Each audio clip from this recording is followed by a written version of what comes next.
All right, everybody. This is Grant Schulthouse, editor for the Arcuate. I'm joined today by the founders of the Indigo Invitational, Bryan Szabo and Dave Dickinson. Guys, thank you so much for joining me in my very fake, lavish living room. Today, I wanted to get a better idea about the Redline Rally, what it's all about, why you guys are taking on another massive fade competition project in the midst of a massive fade competition project. But, I think a good place to start really is to learn a little bit more about you guys as individuals. Sorry for fidgeting with my AirPods. This is a funky feeling for me. That's all right. That's all right. Let's do it like this. I want to get 2-minute origin stories from both of you guys, just about yourselves, and then a 1-minute follow-up denim origin story and points to whoever has the most creative. I've yet to hear about an indigo infected spider biting somebody, and I'm really hoping for it someday. So so we like there's maybe a second bonus level where we can get creative with it. I'm not a creative writer. I'm an editor, so I don't really struggle with that part. But I'll start out for the origin story. So I was born and raised in Canada, in British Columbia. I was on the west side of Canada there. Lived there until I was about 13, and then I moved to Calgary and kind of spent my formative years there. Went to high school and met my good friend here, Dave. That's when we met. And I was a student in Calgary for my 20s. And I was a salesman during that time as well, and taught dancing, like kind of as a part-time job there. And then I went traveling to kind of see the continent. I sold my car, sold my house, got rid of everything I could, put everything else in boxes, and kind of came over to the continent. Dave did this much earlier. He went to Australia. You're stealing my story, bud. I know. Well, I got to steal all I'm gonna tell all the good bits too, so you're gonna have nothing left. So when I was over here in Europe, I kind of started in England at Dave's place. I left a decent sized hole in his wall there, and then I came down onto the continent, saw as much as I could until my money ran out. And right when I was kind of getting to the end there, I met this just beautiful Norwegian woman in a bar in Budapest, and went back to Canada after we'd spent a couple months together. But went back to Canada. We stayed in touch, and came over here a couple years later, like about a year and a half later, and I've been here ever since. I've been living in Budapest. We spend a few months of the year in Norway doing that. And I'm running the Indigo Invitational with Dave. I'm editing, ghostwriting, copywriting, like anything with writing and fixing writing. I'm doing that. That's my kind of my day job. Just living life here and enjoying myself. Awesome. And Dave, 2-minute origin story. Well, like Brian, I was born in British Columbia, so born in Vancouver, but grew up in Calgary. We lived together, me and Brian, as well as went to school together. So we've known each other far too long for any good to come of it. Tristan and I. Yeah. And so, like I said, I went traveling in Australia. I think it's time for a break. Oh, there you go. This may be like this, guys. I apologize. It really was. It's the only interesting story he has, and I took it. It's all he's got. It's all he's got. So I was traveling in Australia. I met my partner Helen there, who is from Bristol. So 18 years ago, I moved to Bristol. Okay. And I've been here ever since. So that's my shorter story. Concise. Hold on, let's go back to Australia, because everything that I understand about that country, like everything on that continent, is designed to kill human beings or make life worse for them. Yeah. How does one endure any kind of lengthy period of time in Australia? I drank a lot. And just generally just had a good time. Before in my previous life when I was in Calgary, I worked in kitchens and stuff. So I always had a source of income. I was working, I didn't really travel a lot because I was too busy drinking. But I did go to Brisbane, where I met Helen, and Melbourne, and kind of in between Sydney and a bit, but only there for 9 months, and then came to Bristol, and kind of got out of the kitchen into the office, and then kind of just built a life here. And although I'm still a Calgarian, I do feel like I'm a Bristolian now as well. So there's actually a pretty large like Canadian expat community within England as a country as a whole. I mean, do you have any expat friends there? Not really. I'm not very friendly.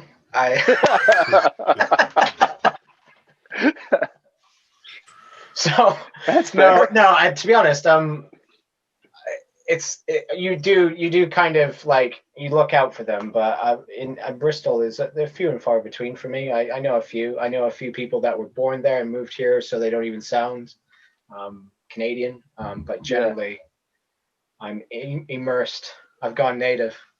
I mean, I remember when I was living in Southampton, that was, for me, it was an interesting thing because I found myself getting annoyed when I would encounter American tourists. Like, it just suddenly other Americans became so reprehensible to me. It's you want to be the only one. Yeah. It's the same now. Going back to Canada is very weird because it does feel it feels like you know it, but you don't, and it's like I feel like I'm more English than Canadian, even though I'm very used to the sound of Dave's voice and my own voice. I love the sound of my own voice. He does, yeah. That's true. Yeah, I do. And I was sitting around a table in Norway just this last summer, and I heard this voice and this sound, and it was a girl speaking, but and she was Norwegian. She had a Norwegian name, but the way she spoke English, I had to ask her what was going on with this. She had spent a few years. Her boyfriend was from the British Columbia interior. She had from around Nelson, I think, or something like that. And it was the Western Canadian accent. It's like I've been away from it for so long that I don't even. Now it's started to sound foreign to me. That Canadian accent. But it was like a walk down memory lane hearing this. I said, like, I really know 1,000 women or girls and women who sound exactly like you. Like this accent. I just took it for granted that the Canadians don't. I've always thought of this as a neutral accent, but we've been over here long enough now that we can recognize our kind, I guess, like the Western Canadians. So I start hearing it now, and I'm like, oh yeah, like there's that accent. So I'm always looking for them. I'm like in Budapest or in Norway. There's actually a fair amount of Canadians in Norway. There's a lot of Canadians here in Budapest. I'm always looking for them. Like they just got to get drinks. Immediately, at least talk hockey. Yeah, absolutely. And I love like the Americans from the North who were willing to talk hockey with me. As long as we can talk hockey, we're all good. That's a great unifier. So, kind of just to build off of the origin story, real quick, where, when, and why, raw denim? When did this become a way of life for each of you? Well, for me, I'm going first this time. You just win. Oh, fine. Okay, fine. No, go ahead. Please. Okay. Please. Fine. You take that face off. Yeah. Fine. So Bryan kept on going on about it for a bit. And usually when Bryan goes on about something ad nauseum, you ignore him. But I was interested, and I was actually bored at work, kind of looking at the Guardian website, as you do, and there was an article about Hyatt jeans. So jeans made in Wales, and I guess first things first, when you're first going in, it's the price point that you need to get over. And with this, it was local. So like being in Bristol, it's like Southwest, and it's like close to Wales. I was thinking, and if you know anything about Hyatt as a brand, it's got a good story. And their raw organic denim was a good starting point economically to dip my toe in, and I took the plunge, and then 6 months later I bought a pair of Iron Hearts, and then 6 months later started the competition. Down the rabbit hole we go. Yeah, but it was just generally just that kind of the one interesting thing is that really took me is that all it takes is one story and one brand to kind of grab you. And it was something local for me, which was nice, and it was a good starting point. That's similar to me and Tristan. Tristan had been banging a drum about raw denim and selvage denim for over a decade to me, and I would go and I would see whatever. I think G-Star. He was really big into G-Star in the very beginning, and I went and looked at these jeans, and not only did I just hate the look of them, but then I touched them, and I was like, "You're an asshole! Like, why would anybody put cardboard on your legs? Like, this is dumb." And I put it off forever and ever. And then he got me about 2 years ago because I was looking for a good winter jacket, and mixed feelings about the brand. But Brave Star had put out the Johnny Cash black on black Sherpa Type 3, and I don't know, it just got me, and I bought it. I bought it in the complete wrong size, but I loved the jacket, and that was the rabbit hole. From there, it was like, okay, what else? What else? Yeah, and I think a lot of people have that similar origin story. You just start with something small. I know I'm about to write an article on this. Like, some people immediately leap up to that top rung. They just want the best of everything, and they hear about something and they want to try it out, and they just immediately go to your Ironheart. Like their first pair is a 634 or something. And well done if you like are that committed right from the start. But for me, it was, I think there was this, I was working as a bookseller in Calgary, and I worked with this girl, Carlene, and she hated me. I wasn't a huge fan of her either, but it was animosity. She really didn't like everything I was about. Okay. And she kind of threw it off as an offhand comment one day. She's like, "So you're probably like, you're the kind of guy you are. You're probably like into raw denim or something like this." And she just kind of threw it out as an insult. And I was like, "Raw denim?" And she's like, "Yeah, it's just this stupid thing where guys wear the same pair of jeans. They don't wash them. It's disgusting." And I was like, "Oh, okay." And I just kind of put it in the back of my mind. And then when she left the room, I kind of like went and researched what it was. And I saw there was just like some articles from like Hollywood celebrities wearing raw denim and stuff like this. But mostly women. It was like I found the wrong article. I went down the wrong path. You're looking at Cosmo again, weren't you? Yeah, exactly. It was the top in the Google search results, whatever it was. So there was a place in Calgary selling nudies. So I went and grabbed a pair of nudies. I still have them, non-salvage but raw.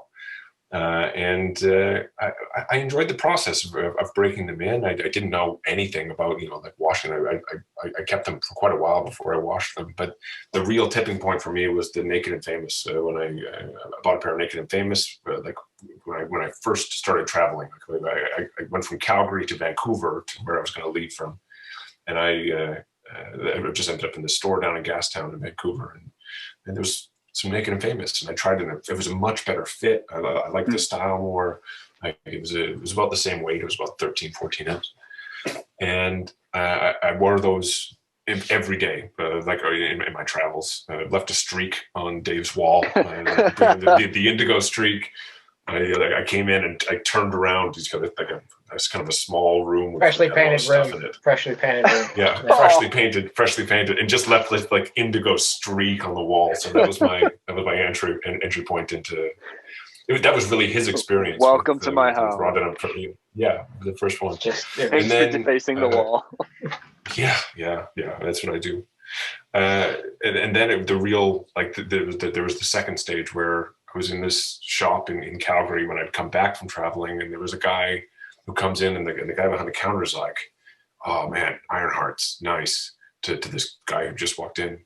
And I kind of turned around, and there was this beautiful pair of salvage. They were crisp. They were pretty well brand new, but the fit and then the weight of them, I was like, "Well, this is clearly a different world." So then when I was in Europe, when I came back to Europe, ended up going to Rivet and Hide and getting myself a pair of 634s. And once you have that, like the top shelf kind of experience with a great pair, I spent kind of 2 years kind of fading them nicely, and that was it. I just kind of started falling further down the rabbit hole, and then started the competition. And I was I was kind of like here in the rabbit hole, and then the competition just pulled me so far down. You know, like I knew 12 brands when I started the competition, and now 60 or something like that. So. That's a pretty organic transition. So, you know, I think everybody understands the case and the argument for the Indigo Invitational, right? I mean, I think, you know, we all kind of just described how we bought, and then we bought some more, and then we bought some more, and like 6, 7, 8 months in, suddenly I've got 4 pairs of jeans. I had way more than 4 pairs of jeans in the first 6 months. That's embarrassing. But, you know, none of them faded, none of them with any real wear on them. And there is this process that makes raw denim so enjoyable. It's the journey and evolution, right, of raw denim and what it looks like over time with a lot of wear and tear on them. So, you know, the case makes a lot of sense. I think everybody is bought into that. I'm curious about, you know, where the idea sparked from and why it came about. And was it much earlier than from when you guys actually launched it, or did you just have the idea, come up with the process and launch?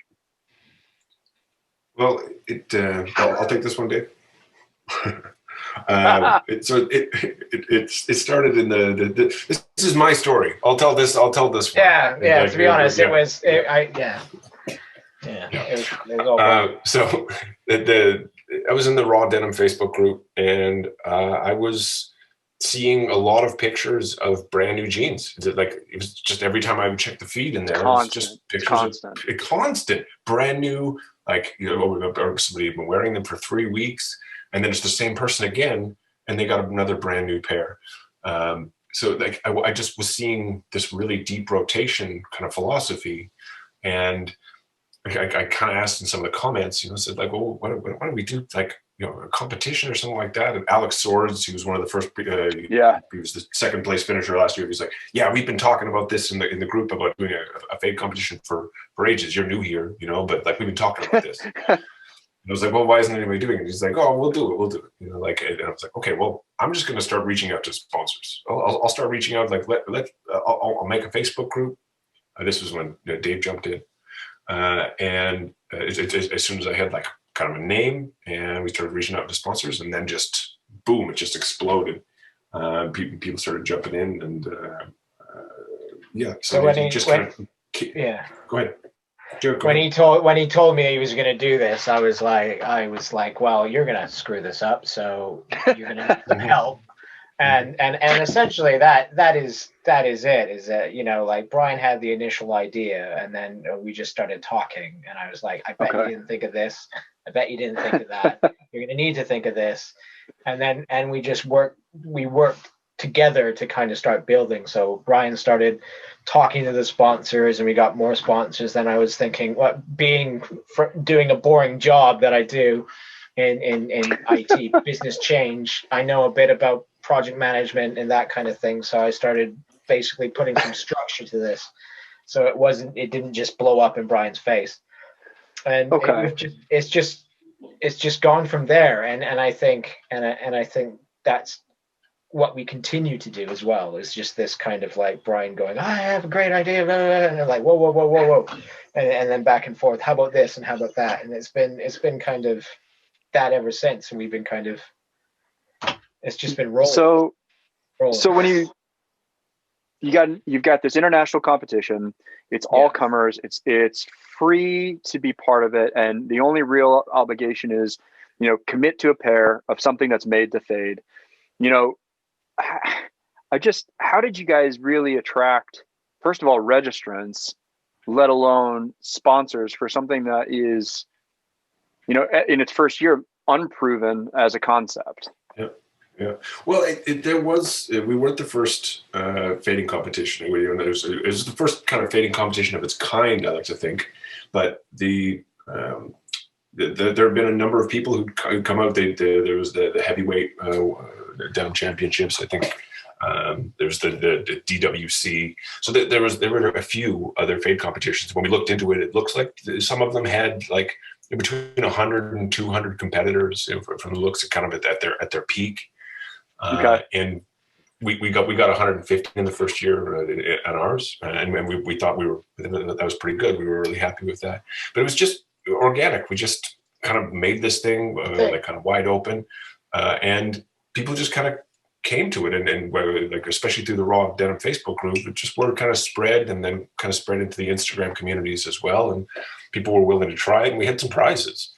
That really helped, and then that really it kind of exploded this year, and like the prizes just like quadrupled. So it's just more attraction there, and maybe Dave can talk about this. It was the community that was starting to form around the idea. I think we were very lucky that I think the denim community who were interested were, there was interest, like Bryan said.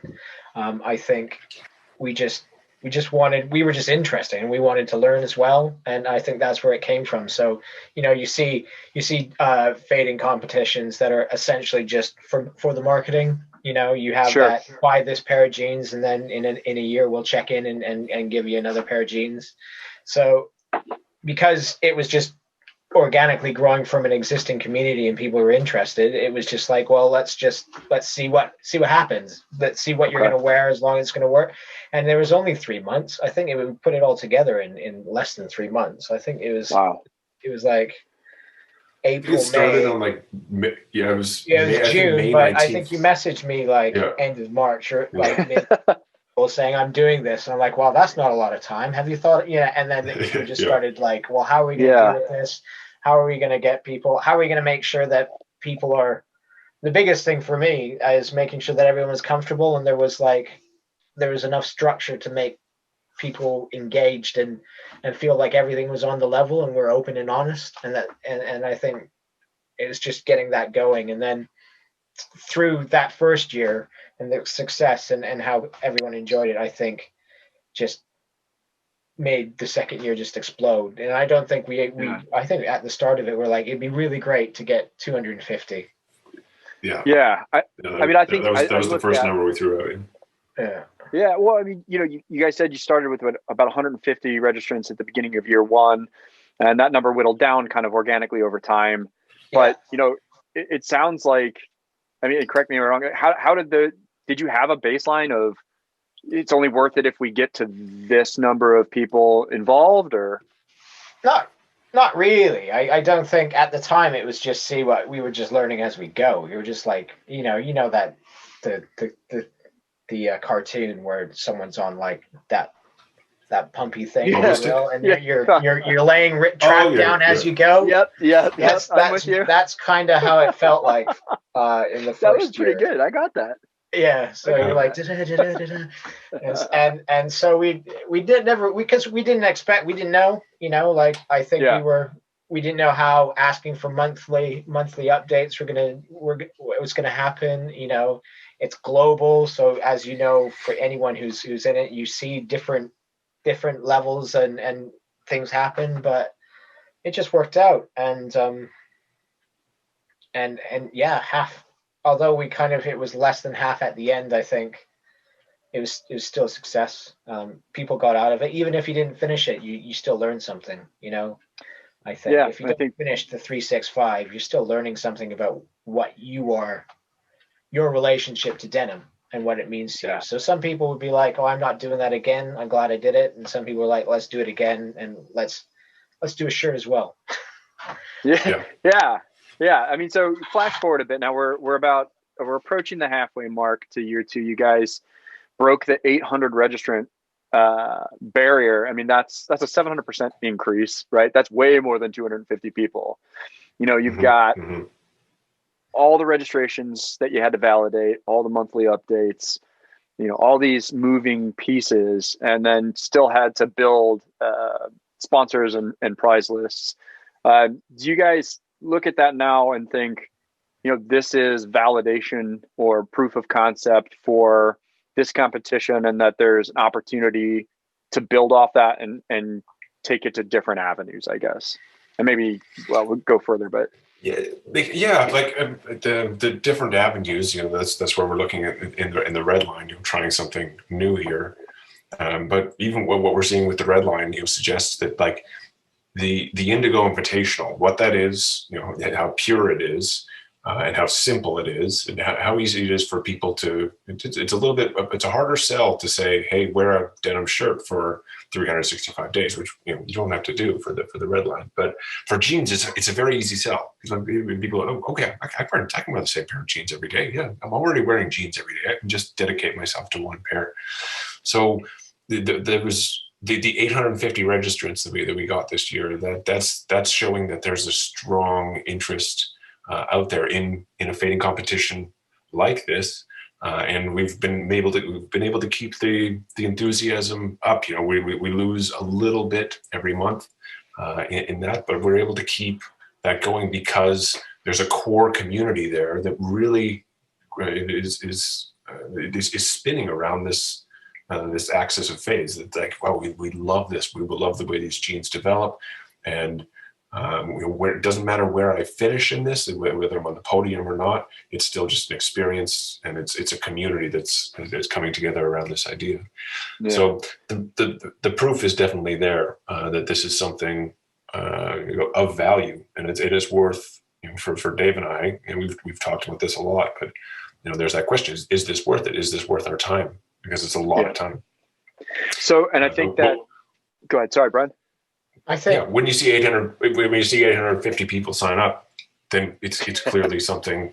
There's something of value there that they want to participate in, and we want to continue to provide that to them. So.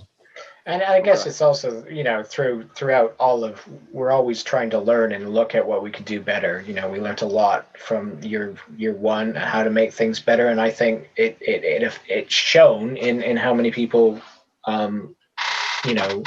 joined the second year, and we included the website, and we're keeping on thinking about how we can do it better for the people involved and enjoying, and also for the sponsors, and trying to tweak things and make things better. And I think hopefully if we don't rest on our laurels and keep on saying, just keep on trying to do better, we can get that up higher and get more people involved, and more people, for me, to start that, get that first pair and start the journey and do their journey, I think, is the thing. It's like, we talk about 365 days, but personally, I think it's a success if someone wears their jeans 4 days a week for a year. Yeah. Because you'll see a difference. If you go from wearing one pair, one pair every day, and you have like 10 pairs that you do, and you just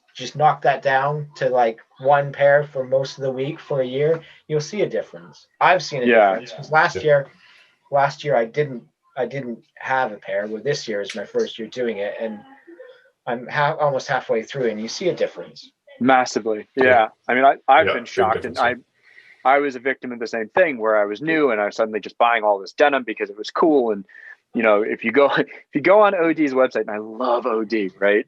But OD has this like accidental culture of, oh God, if I don't do it now, they're not going to be here in 30 minutes. So you end up doing a lot more impulse buying. And I'm sure that wasn't intentional, by Merv and the team, but it's like, there's this real urgency around it.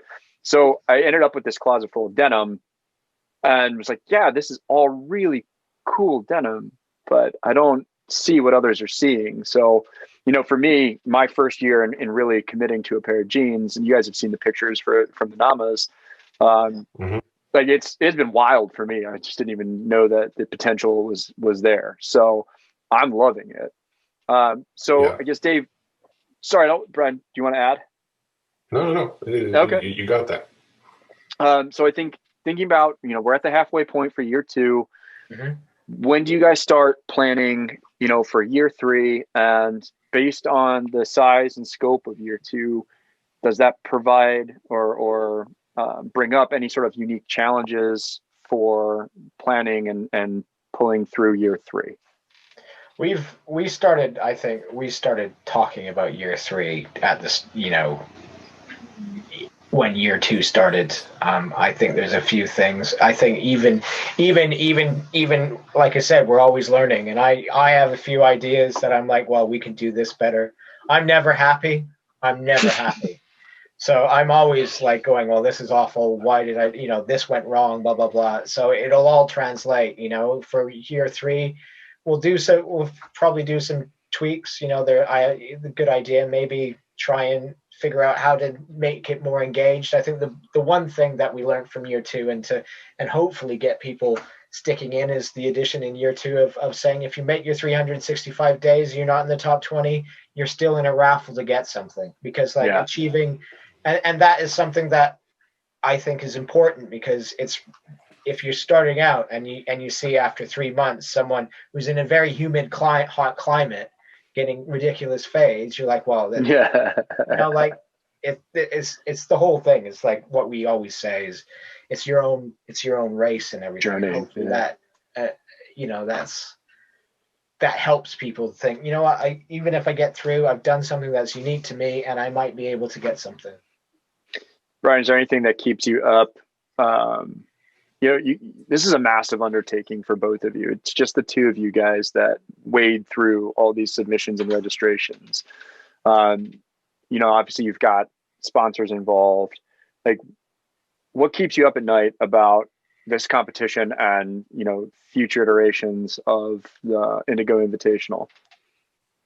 It's kind of the period we're in right now. That's the real sticking point. I think and that's one of the reasons we're doing the Redline rally now is it's a long journey. It's at that marathon where you're at the 13-mile mark. Are you at 13-mile mark? Is that half marathon? Right? 13-1. It's right. No, 13. Yeah, 13-1. Yeah.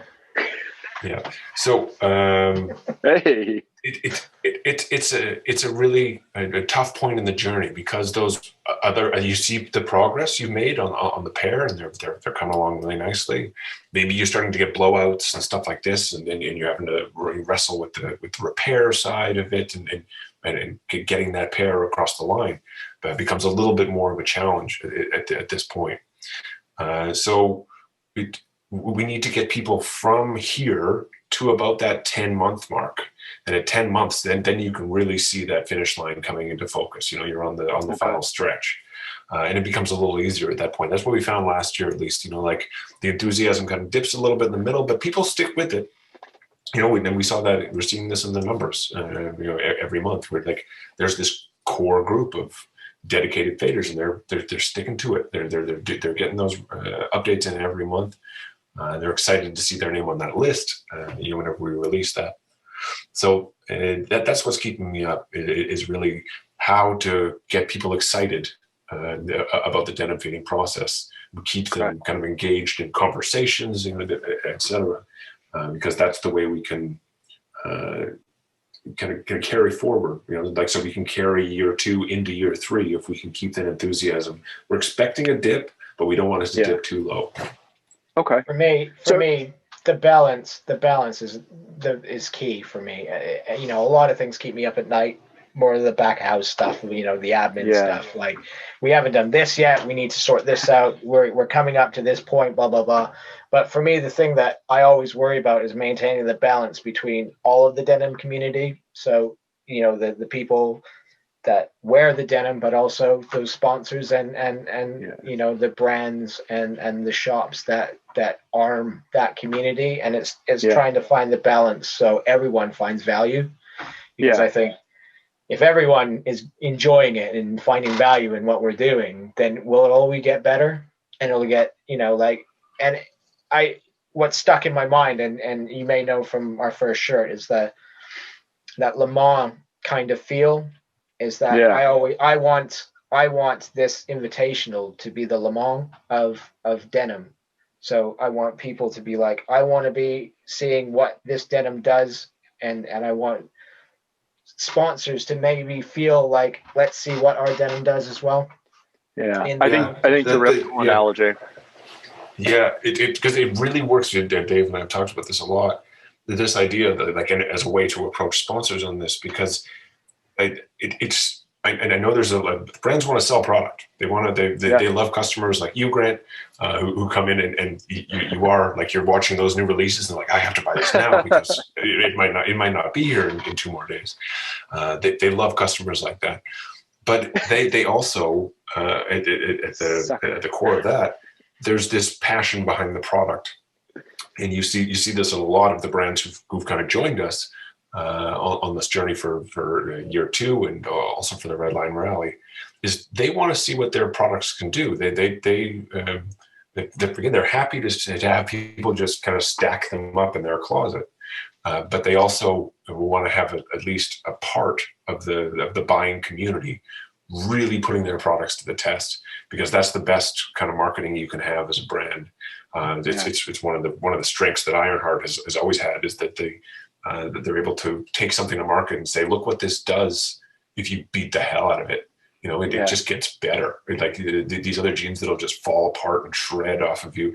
Like these jeans can go the distance with you, no matter how hard your lifestyle is. If you lay your Harley down, you're still going to have a pair of wearable jeans at the end of that process. Yeah.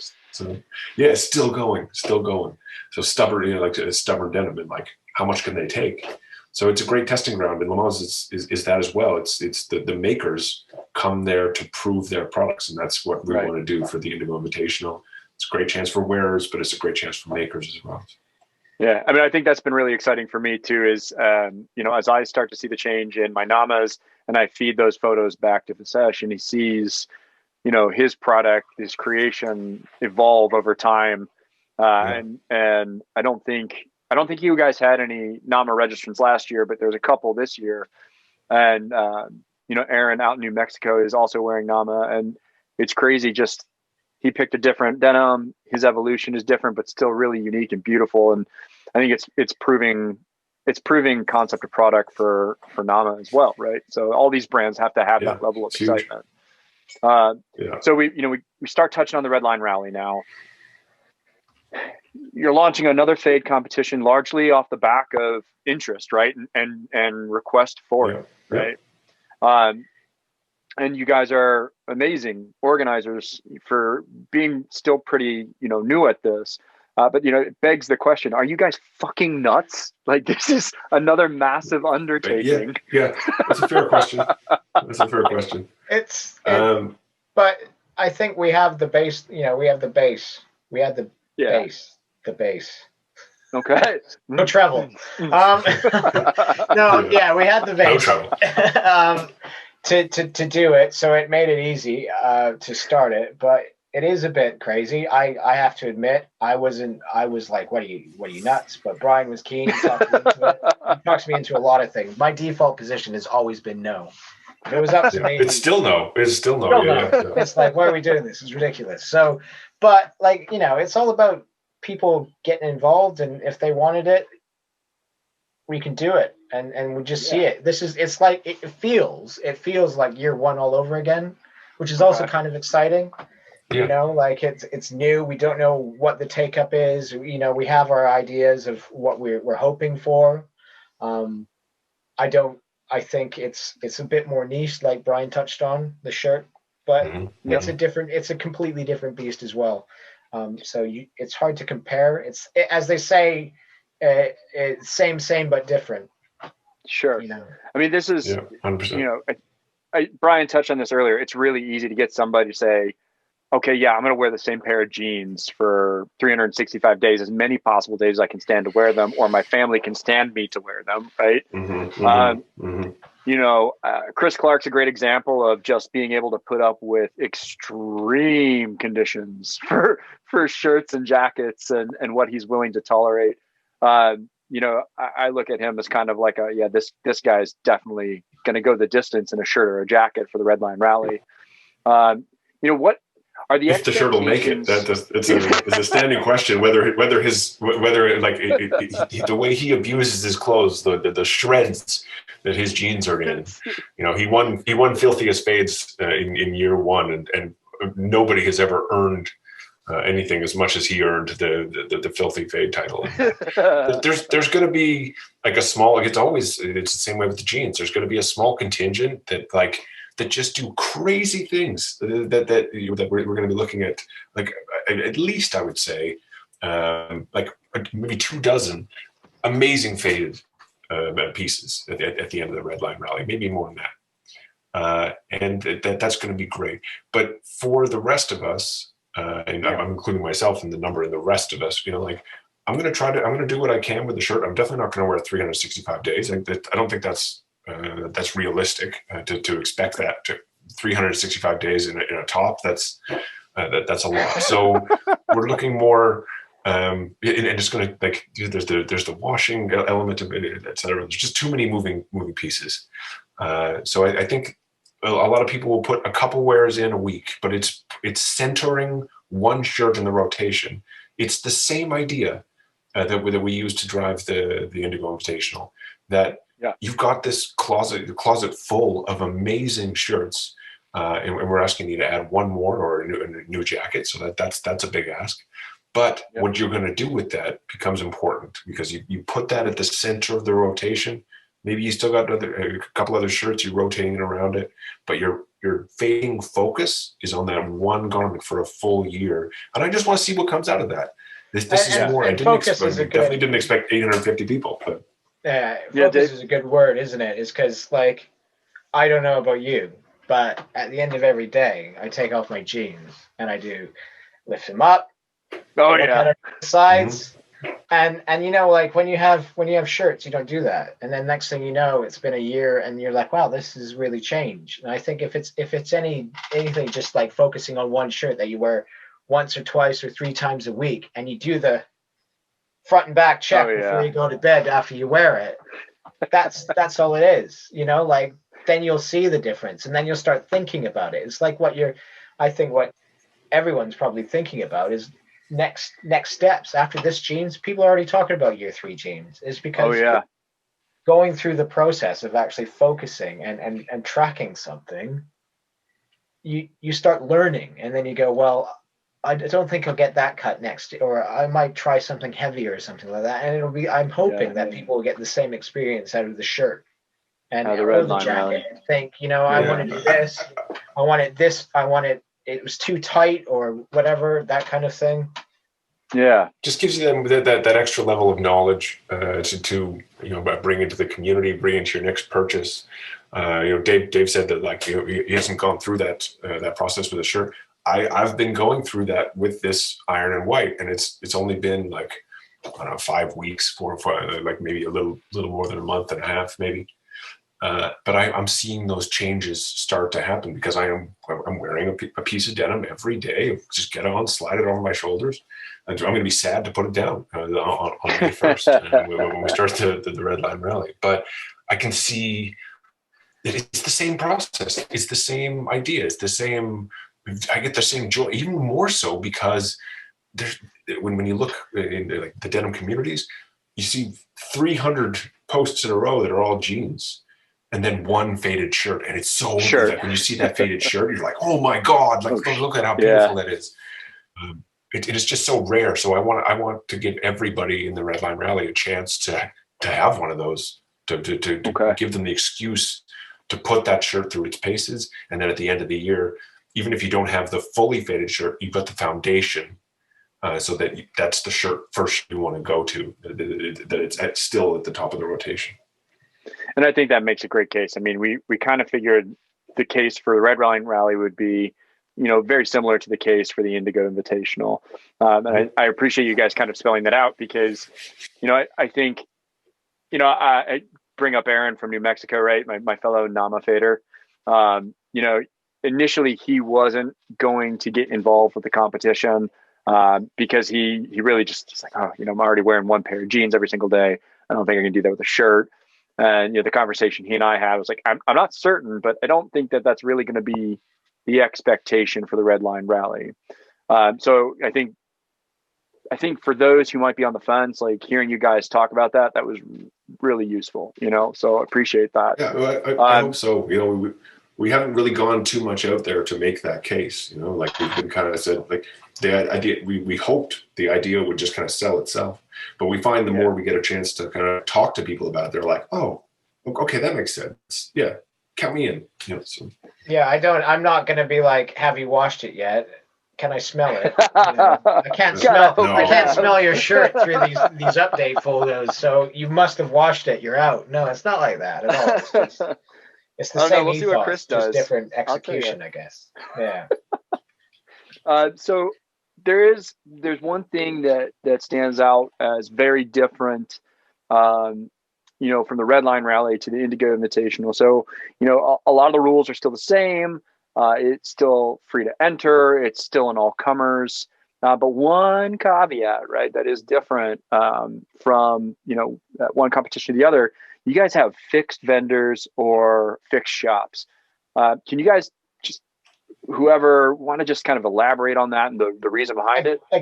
Yeah, I think it's like I said, I touched on before. It's about balance, and it's about making sure that everyone is getting the most out of this. Because if everyone's getting, this may sound like socialism, but if everyone's getting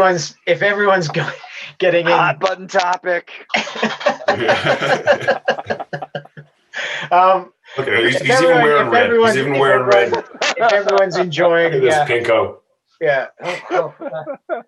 Should I? Yeah. Oh, I'm gonna leave. You got Don Cherry? You got Don Cherry in there? No, I got Joseph Stalin. Oh yeah, Mr. Stalin. Yeah. But I digress. I got that in Budapest, and there's a monument park outside of Budapest where they have all the old communist statues. Anyway, so I was saying balance. Still haven't been. Yeah. Balance is balance. It's all about balance, and I think we wanted to make sure, just support the sponsors that have sponsored us. And one way to do that is to get them saying, yeah, we'll buy into this new type of thing. And they're rewarded by getting people through their door. And we know that they're keen to be involved. And more importantly, it's a step to make the other thing better as well. Sure. Everything that we've done in the past and what we're doing now will feed into, and the experiences that we have will feed into year 3. And I think year 3 won't be like this. There won't be fixed vendors. It'll be free. You can staple a piece of denim around your legs and enter that. As long as you send in 12 photos, then you're in the running. But for this, it's just like it's acknowledging that without the sponsors, without those partners, we wouldn't really have a competition. And it's just one way to do that. And I think what's good is that we have fixed vendors, but we have over 20 vendors from across the world that you can pick. It's really wide. It's really wide, and hopefully, it's 24. It's 24 sponsors. Yeah, it's 24 sponsors. So hopefully, someone can find something if they want to compete. And so far, it's been all right. And I like that you guys have. Go on, Bryan. Yeah, I'll just make one thing a little more explicit. Is that the Redline Rally? We're excited to do this, to offer this. I'm excited to compete in it. I'm excited to see how the results turn out, etc. And so you do it for the fades, first and foremost, hopefully. But it's also something we're doing to support the Indigo Invitational. Dave was kind of hinting at that there. This kind of balance, trying to put some support under what we're doing as a competition, so that we can carry forward into year 3 and keep everything exactly the same way it is. We wouldn't consider like changing the format of year 3. We wouldn't consider saying okay, well, you have to get your jeans from these kind of places. But for the shirt competition, we can be a little more exclusive on that, support the retailers who've agreed to support us, but also put some kind of foundation, some kind of independent foundation under the Indigo Invitational, so that we are able to justify the amount of work we put into this. This is we're not going to make any complaints about how much work this is, because honestly, I love the work. It's something I really enjoy doing, but there are costs, actual financial costs associated with doing this as well. And we're starting this Redline Rally as a way to help us cover some of those costs, so that we're not looking to make thousands of dollars out of this. We just want to make enough to cover what we've put in and what we're going to put in to make year 3 a success as well. Yeah, we're not the Kardashians of denim. It's just no. Thank God for that. I don't think they make salvage denim to accommodate a Kardashian anyway. So, they're a little restrictive. Go custom. You gotta go custom. Full custom. I mean, I look at the list of vendors, and it includes obviously makers directly, but also shops. So that opens up the field a little bit wider than I think some people maybe anticipate. But I like that the list also includes more boutique kind of options as well, like Chuchai Indigo, for example. Chuchai makes beautiful one-off pieces. So was there anything in mind in terms of what you guys want to accomplish, when you were thinking about your vendor list, in terms of price, access, design threshold? Like what were you thinking in terms of building a vendor list? Or were you just like, please God, somebody be interested in this?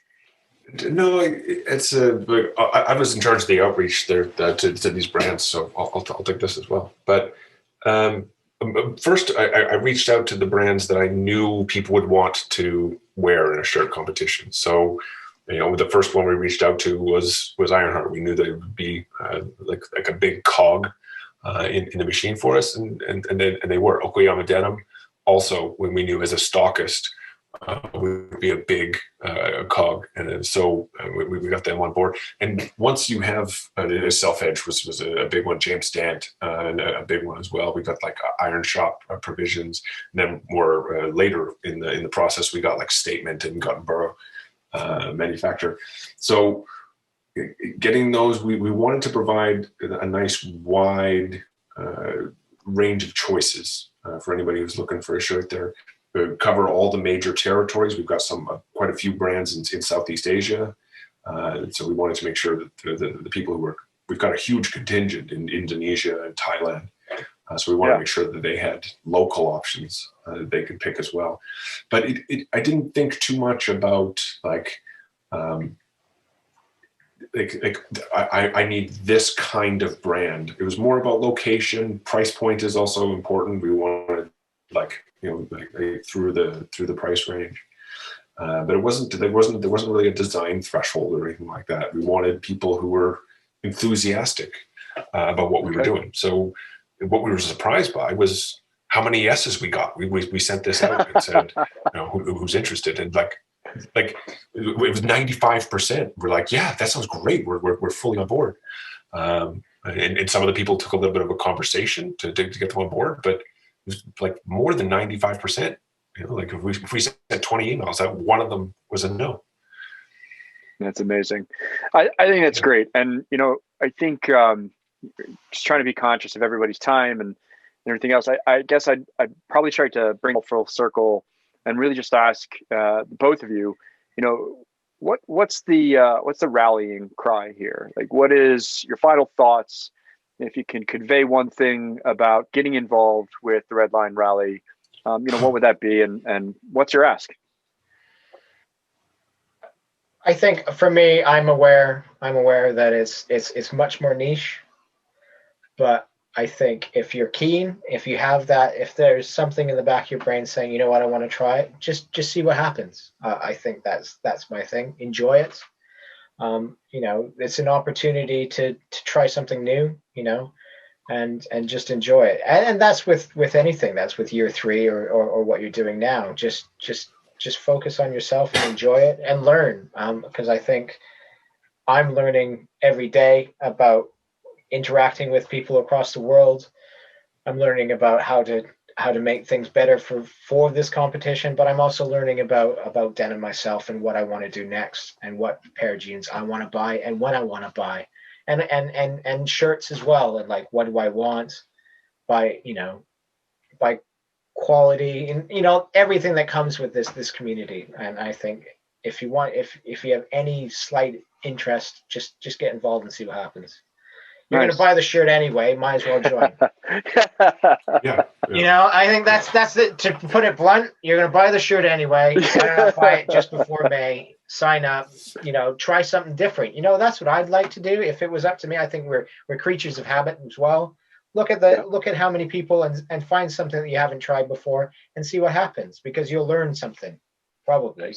Just the way the manufacturing, and I think, and you're supporting the people to make year 3 possible as well, because we want to get bigger and better every year, and this is one way to support that. Nice. Yeah. Brian, final thoughts? Dave touched on kind of, well, you stole my story. The conversation comes back around. Yeah, like you say, bring the conversation full circle. Yeah, but turnabout's fair play. I completely understand. But I'll just come back to the 2 points I kind of made in the recent article we put up there on the loose threads on the website. That it's a 2-part thing. It's you do it for the fades. That's number one, because I'm really interested to see how these shirts and jackets. We've got some beautiful pieces registered already, and we had a threshold we wanted to cross in the first month, and we crossed that during this conversation. I've had the registration page open here. We hit 50 registrations during this conversation. Yeah. So congratulations us. So I'm thrilled with that. Congratulations. But number one, we really want to see how these fades. I'm really excited about this, and I hope that people in the community as well will give denim tops a chance, or made to fade tops a chance. If you've only been wearing flannels, this is a good chance to see what you can do above the belt. And number two is to support the Invitational. We need the community support to keep this going. We really need that support, and what we're seeing right now is we're getting that support.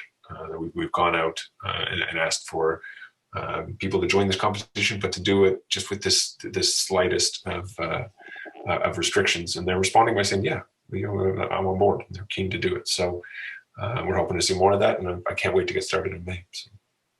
That's awesome. Hey, so guys, I'm going to wrap it up here.